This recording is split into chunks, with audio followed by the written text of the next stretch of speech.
Ça fait du bien de voir la jeunesse bouger. Est-ce qu'il y a des jeunes dans la salle? C'est bien, c'est bien. Ouh. Et à mon avis, ils sont plus par là que par là, je sais pas, mais... Alléluia. Vous êtes tous beaux, vraiment, magnifiques. Et on est là pour, c'est vrai, rappeler que Jésus est venu sur terre. Moi, j'aime beaucoup Noël pour cela. J'aime beaucoup aussi Noël parce que, c'est vrai, c'est une période où il pleut tout le temps, où il fait gris dehors. Mais lorsqu'on voit les petites lumières, les maisons, tout ce qui brille, ça fait du bien, ça chauffe le cœur. Cela rappelle les étoiles. Et le thème aujourd'hui, c'est l'étoile du roi. Depuis toujours, les étoiles ont fasciné l'humanité. Elles nous émerveillent, elles ont fasciné des peuples, elles ont fasciné à travers les âges.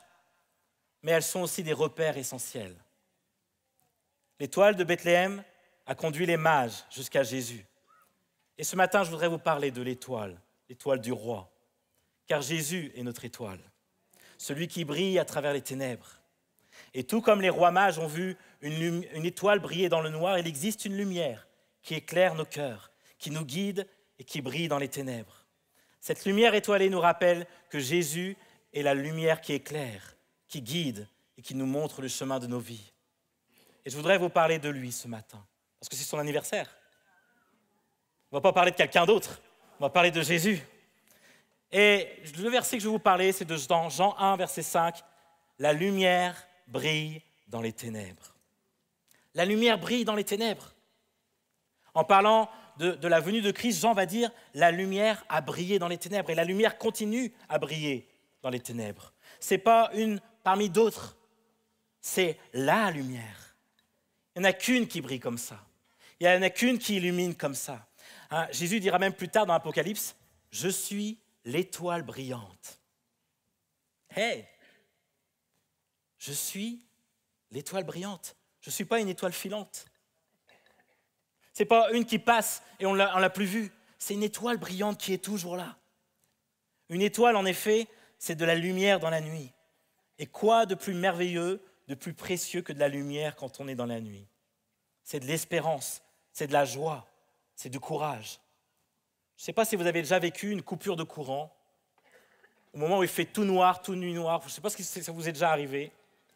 Et à un moment, vous savez, vous êtes là tranquillement, puis d'un coup, coupure de courant. Et il fait nuit noire.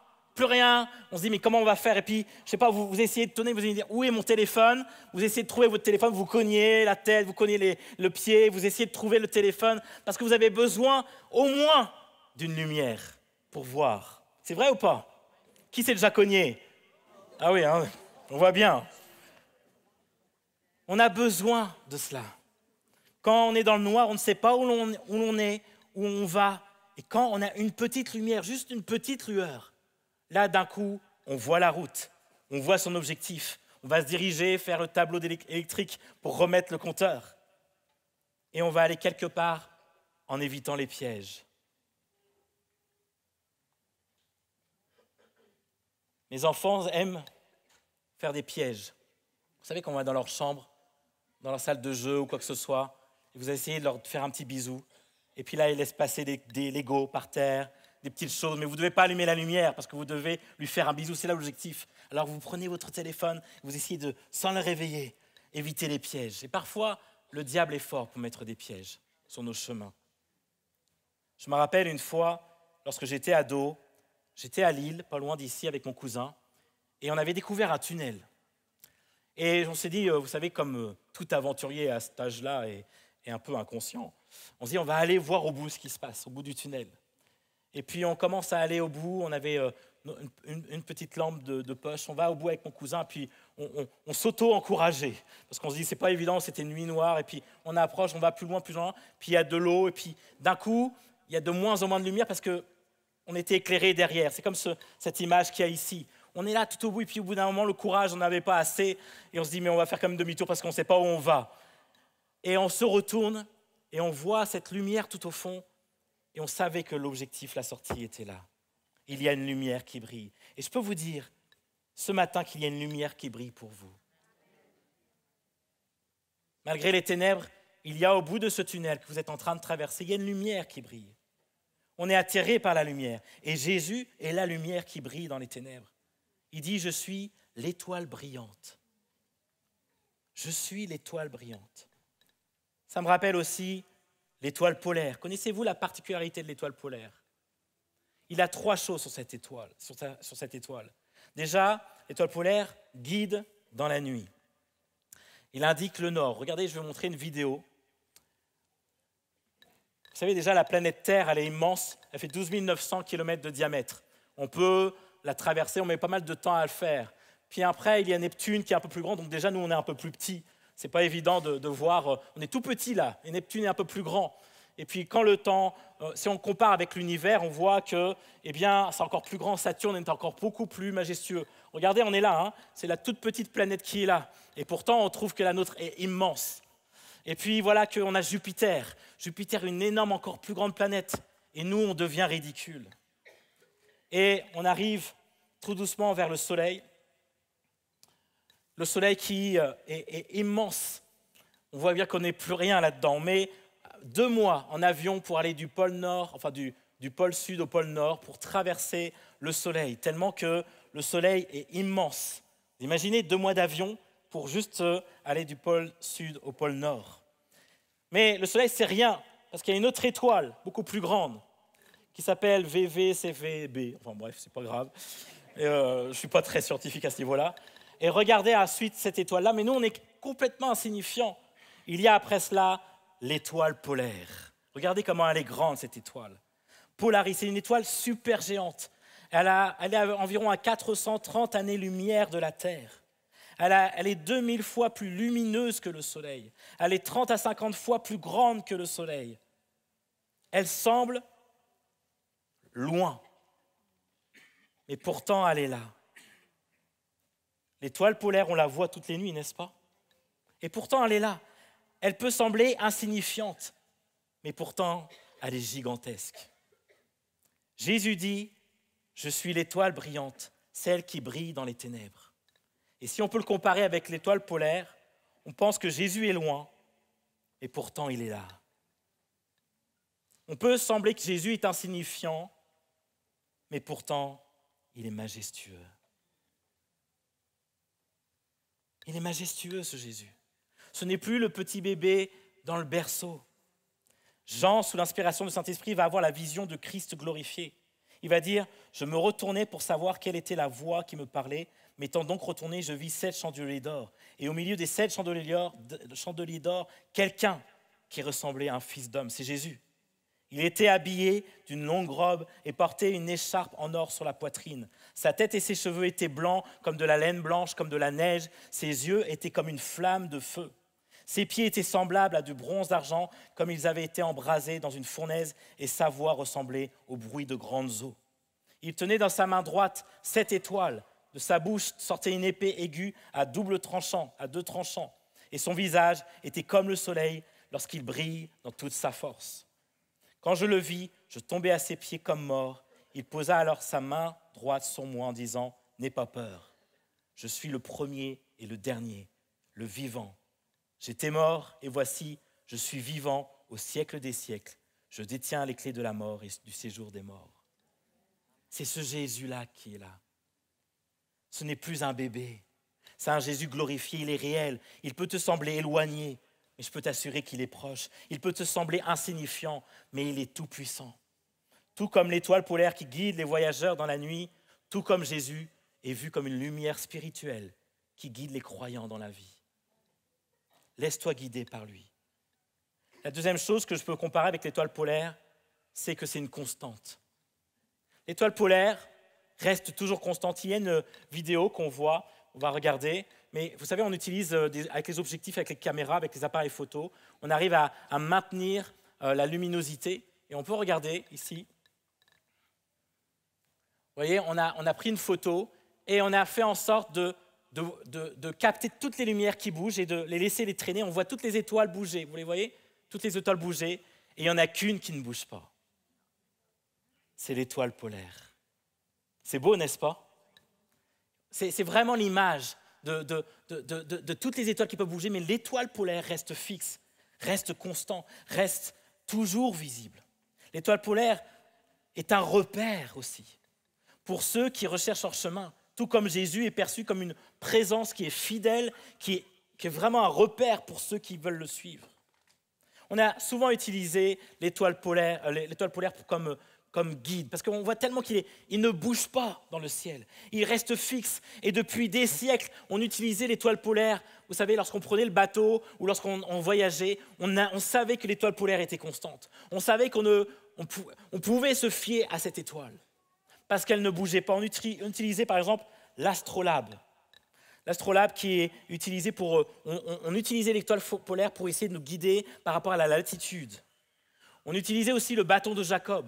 C'était les instruments qu'on utilisait pour vraiment prendre le bâton de Jacob. Je ne vais pas vous vraiment décrire un peu l'instrument, mais l'objectif c'est de mettre l'étoile polaire en haut du bâton et mettre l'horizon en dessous et vraiment se caler par rapport à ça. On a aussi le cadran nocturne où les marins tiennent l'instrument au bout de son bras et l'étoile polaire, on était bien visible dans l'ouverture au centre pour se repérer. Pendant des siècles, l'étoile polaire a été une constante, un point sûr sur lequel on voulait se repérer, s'appuyer. Il a aidé de nombreux navigateurs à ne pas se perdre. Il a été la référence.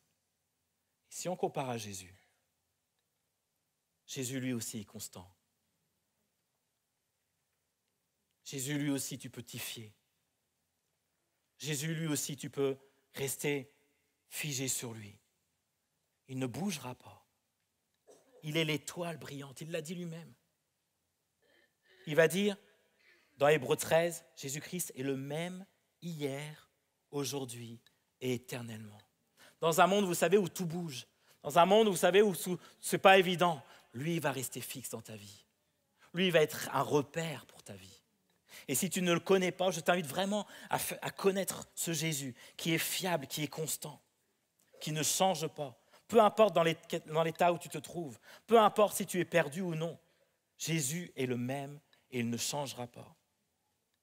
Et tu as un bel instrument de navigation, la Bible. Tu te sens perdu? Prends la Bible. C'est lui, c'est la parole de Dieu, c'est Jésus. Et tout comme les marins se fient à l'étoile polaire pour ne pas perdre leur chemin dans l'obscurité, nous, en tant que chrétiens, nous avons Jésus comme guide, constant dans les moments d'incertitude. L'étoile polaire ne bouge pas. Elle est fiable et toujours présente dans le ciel. De même, Jésus est une lumière qui ne vacille jamais, un appui sûr et constant. Et le troisième point que je voulais comparer avec l'étoile polaire, c'est qu'elle est toujours visible. Malgré les tempêtes, au-dessus des nuages, au-dessus des tempêtes, il y aura toujours l'étoile polaire qui est là. Peu importe l'obscurité, peu importe les vents contraires, nous pouvons lever les yeux et trouver notre chemin grâce à lui. Jésus va dire, je suis la lumière du monde. Celui qui me suit ne marchera pas dans les ténèbres, mais il aura la lumière de la vie. Est-ce qu'on peut le dire ensemble, ce verset? Je suis la lumière du monde. Celui qui me suit ne marchera pas dans les ténèbres, mais il aura la lumière de la vie. Vous savez, le noir, c'est la nuit du doute, de l'épreuve, du deuil. Oui, bien sûr, même si nous croyons que Jésus est la lumière du monde, il n'empêche que notre foi ne parvient pas à tout éclairer et à dissiper toute ténèbre en nous. Mais justement, la parole de Dieu est fiable aussi là-dessus. Il ne dit pas que Jésus enlève toute ténèbre. Il dit que je suis la lumière dans les ténèbres. Les difficultés vont venir. Les difficultés sont là. La souffrance est là. Le deuil est toujours présent. Les moments d'épreuve sont toujours présents. Mais Jésus reste cette lumière qui brille dans les ténèbres. Reste toujours visible. L'étoile est là. L'étoile reste visible, constante. Parfois, dans nos souffrances, nous pensons que nous ne la voyons plus. Mais la foi, c'est ça, mes amis. La foi, justement, peut-être est-ce de croire dans l'étoile quand on est dans la nuit. La foi, justement, c'est tourner nos yeux vers elle, de lever les yeux au ciel pour trouver du réconfort alors qu'on est dans les ténèbres. La foi, justement, c'est s'accrocher à cette parcelle de confiance, d'espérance et se dire que c'est là que se trouve la vérité, c'est là que se trouve la chose essentielle. Bien sûr, ce n'est pas grand-chose une étoile dans la nuit, mais c'est toujours ça qui nous permet d'avancer. C'est toujours ça qui nous permet de nous guider. C'est toujours ça qui nous permet de ne pas être perdus. Qu'est-ce que c'est qu'une étoile parmi plein d'autres? Mais celle-là, elle reste fixe. Celle-là, elle reste constante. Il y a plein d'étoiles que offre le monde. Le monde offre plein de choses intéressantes qui essayent de briller dans vos ténèbres. Mais il n'y en a qu'une qui reste fixe. Il n'y en a qu'une qui reste stable. C'est Jésus. Il le dit. Je suis l'étoile brillante. La foi, justement, c'est de choisir de donner la première place à ce Jésus.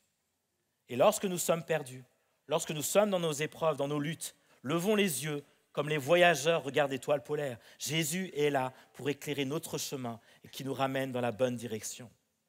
Et pour terminer, je voudrais vous parler aussi de ce que l'apôtre Pierre, il va parler aussi de l'étoile du roi, qui est Jésus. Il va dire, dans 2 Pierre 1, 19, « Nous tenons pour d'autant plus certaine la parole prophétique, jusqu'à ce que le jour vienne à poindre et que l'étoile du matin se lève dans vos cœurs. » Jésus reviendra un jour. Mais l'étoile du matin est déjà là.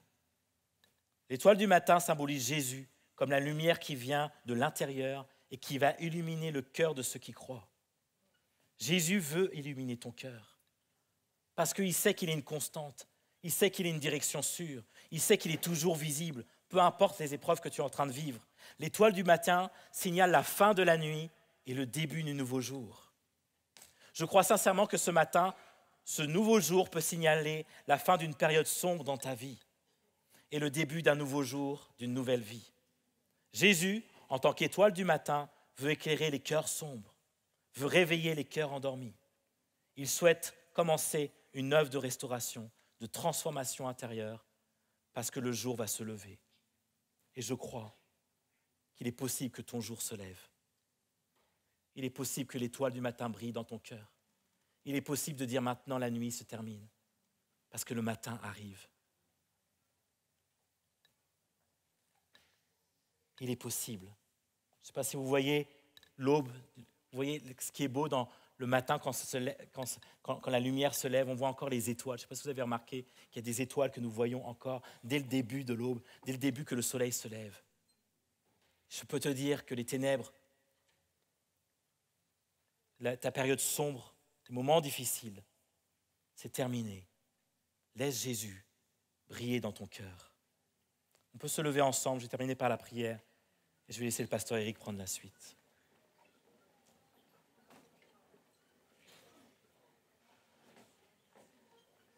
Alléluia.